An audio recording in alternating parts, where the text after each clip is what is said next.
Hoy queremos comenzar recordándole en nuestro estudio para este día que ya que estamos terminando nuestro folleto sobre el gran conflicto, ya tenemos a nuestra disposición el folleto sobre el libro de Marcos, el Evangelio de Marcos.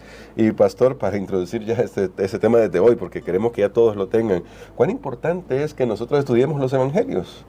Bueno, después de la lección que hemos estudiado este trimestre sobre el punto de definición que cada ser humano tiene que llegar en su vida para aceptar a Cristo Jesús, hay que volver a recordar qué es ese Evangelio de Jesucristo. El libro de Marcos es un evangelio muy especial sobre la vida de Jesús, presenta visiones únicas sobre el ministerio de Cristo. Es más, les digo algo que yo aprendí desde que fui al seminario y me gustó mucho lo que un profesor nos contaba, que cuando la iglesia cristiana, cuando los misioneros llegan a tierras nuevas, donde nunca se ha escuchado el nombre de Cristo, tal vez cada vez va siendo menos ese grupo, pero siempre hay, imaginémonos antes la gente que vivían en las selvas allá, estaban totalmente fuera de todo contacto con lo que nosotros llamamos civilización, y dice que a estas personas cuando se les traducía el contenido de la palabra de Dios, el primer libro que se traducía era el de Marcos. ¿Por qué razón? Lo vamos a descubrir cuando estudiemos las lecciones. Así que atentos ya, si usted no tiene su folleto todavía, puede acercarse a nuestras librerías, aquí en El Salvador, librería Yadpa. Ya en las iglesias deben haber hecho la provisión para que este próximo sábado le puedan entregar su lección de escuela sabática, pero también usted puede acercarse a la librería. Hoy vamos a hablar en nuestro folleto sobre el gran conflicto, sobre qué sucede con el milenio y los salvos, aquellos que han ido con Jesús a la morada del Padre, esa que prometió allá en San Juan capítulo 14, porque ayer ya veíamos, esta tierra quedará desolada, desierta y vacía como al principio, pero ¿qué sucede con los salvos? ¿Qué dice la Biblia? Vamos a ir a Apocalipsis de nuevo, Apocalipsis 20, que es donde aparece la descripción de lo que sucede con los salvos. Así que, mi hermano, mi hermana, puede usted buscar en su Biblia Apocalipsis 20 y vamos a leer desde los versos capítulo 4 en adelante. Vamos a ver lo que nos dice la palabra de Dios y nuestro pastor nos ayudará a clarificar lo que nos enseña la Biblia. Dice acá, y vi tronos y se sentaron sobre ellos los que recibieron facultad de juzgar. Y vi las almas de los decapitados por causa del testimonio de Jesús y por la palabra de Dios, los que no habían adorado a la bestia ni a su imagen, y que no recibieron la marca en sus frentes ni en sus manos, y vivieron y reinaron con Cristo 1000 años. Pero los otros muertos no volvieron a vivir hasta que se cumplieron 1000 años. Esta es la primera resurrección. Bienaventurado y santo el que tiene parte en la primera resurrección. La segunda muerte no tiene potestad sobre estos, sino que serán sacerdotes de Dios y de Cristo, y reinarán con él 1000 años. Pastor, de nuevo, aquí hay mucho contenido seguramente, pero ¿qué sucede entonces con los salvos que van con Jesús? ¿Y a qué se refiere este tema de los que recibieron la facultad de juzgar? Bueno, siempre considerando en este estudio que hemos visto que el gran conflicto entre el bien y el mal tiene que ver con el carácter de Dios, que Él es amor. Imaginémonos esa escena. Jesús viene, los impíos son destruidos, los justos que resucitan y los justos que están vivos son transformados y van con Jesús a vivir para siempre con Él. Satanás queda en la tierra, como ya lo estudiamos ayer, queda con sus ángeles malos, pero ahora Dios viene y se encarga de algo que hay en el corazón de los justos, porque ahora ellos están con Jesús, ahora están reinando con Él, pero de repente viene un recuerdo.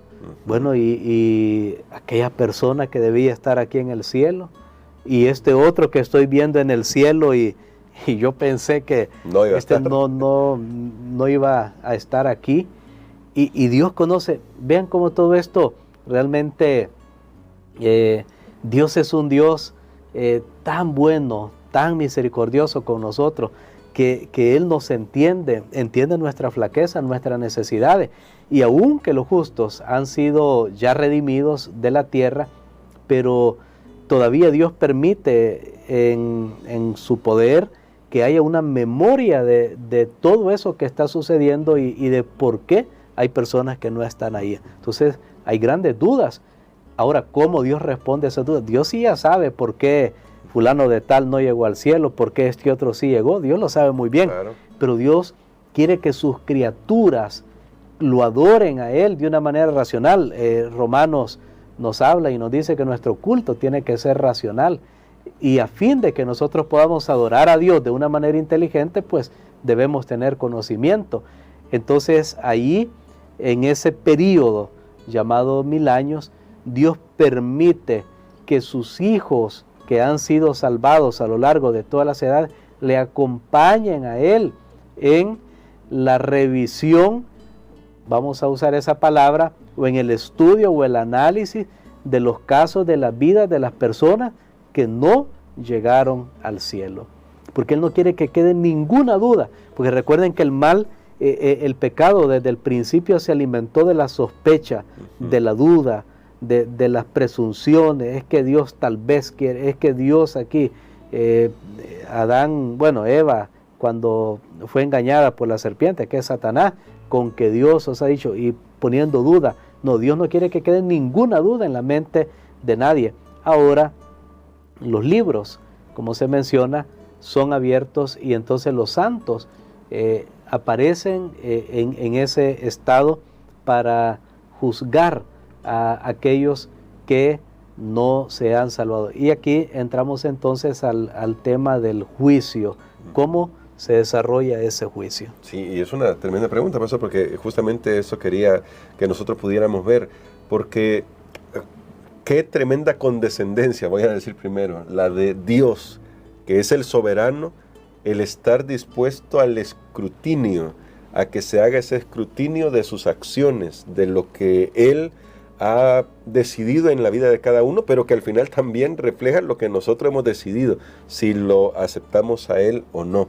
Y en este sentido, pastor, ¿por qué resulta importante, siguiendo con lo que ya nos ha dicho, por qué resulta importante que al final los salvos revisen los libros, hagan ese juicio, se podría decir así, porque bueno, el hecho de la Biblia lo dice así, que recibieron facultad de juzgar, en virtud de lo que va a suceder cuando termine el milenio, que ya vamos a leer esos textos? Pero ¿por qué es importante para los salvos?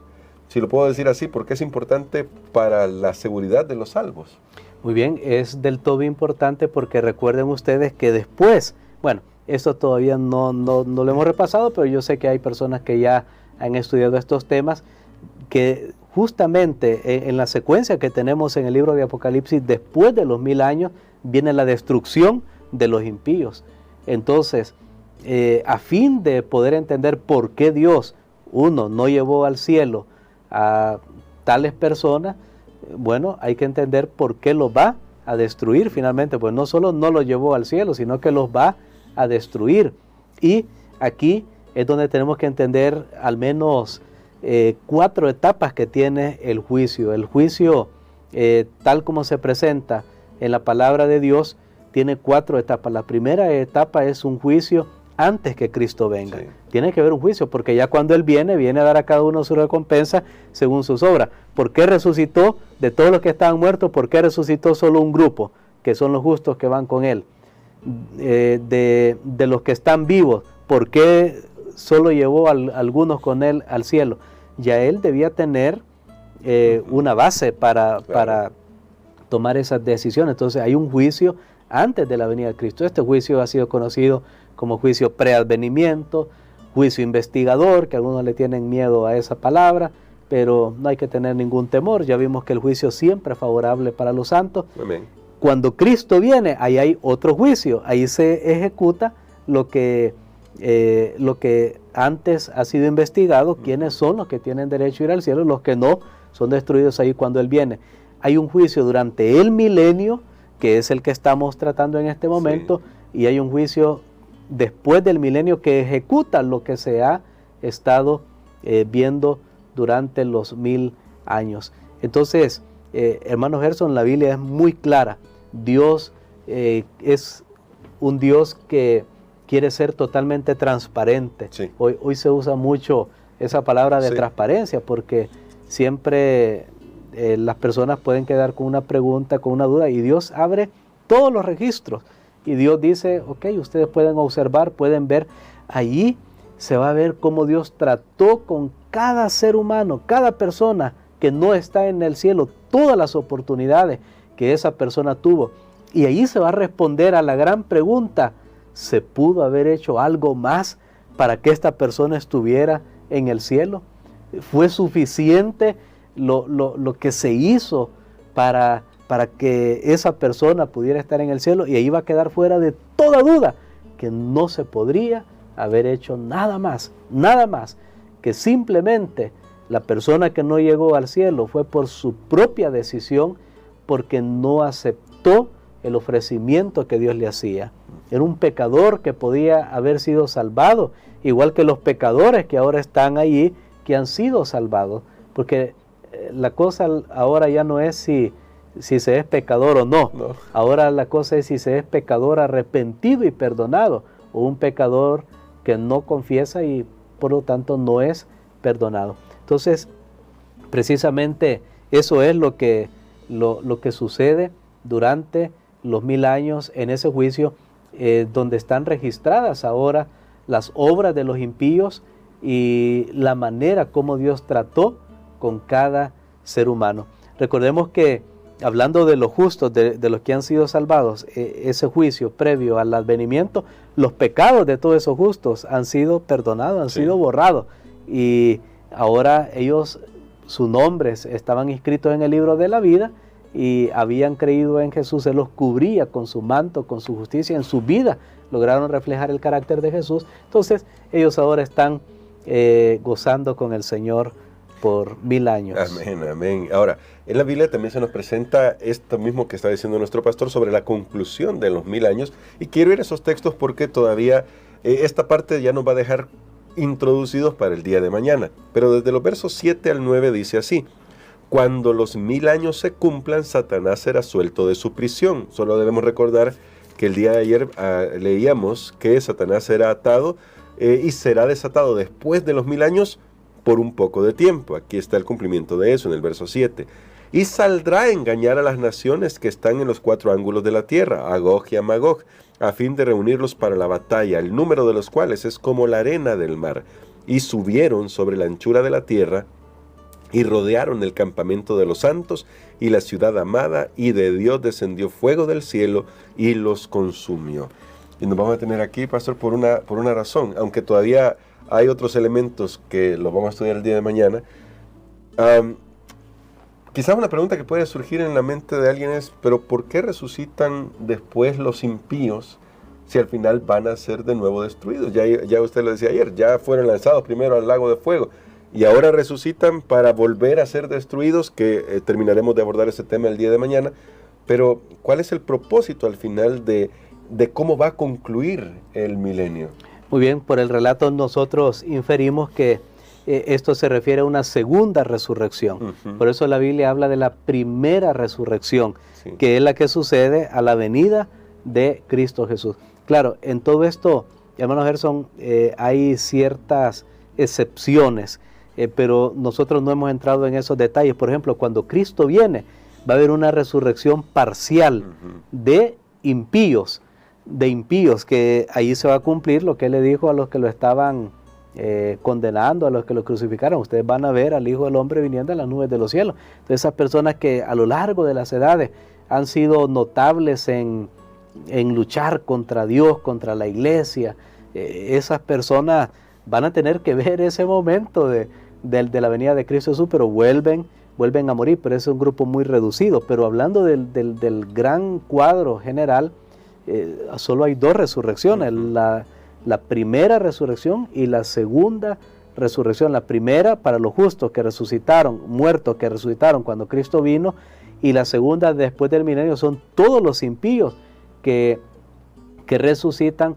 Y la pregunta es ¿por qué? Solo antes de responder también por qué, quiero mencionarles cómo resucitan.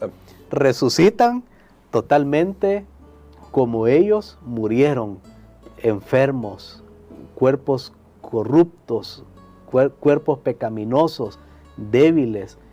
Resucitan con todas las características que ellos tenían antes de morir.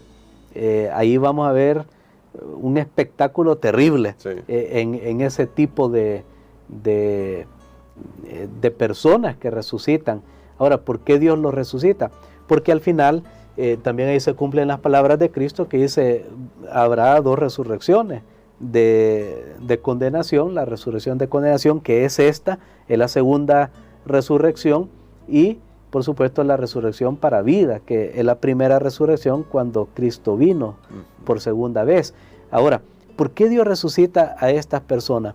Bueno, porque en esa revisión que se ha hecho durante los 1000 años con los santos redimidos, de los casos que se ha revisado, los casos de cada persona, entonces ahora cada persona impía que no se salvó y que ahora es resucitado es confrontado con esos registros.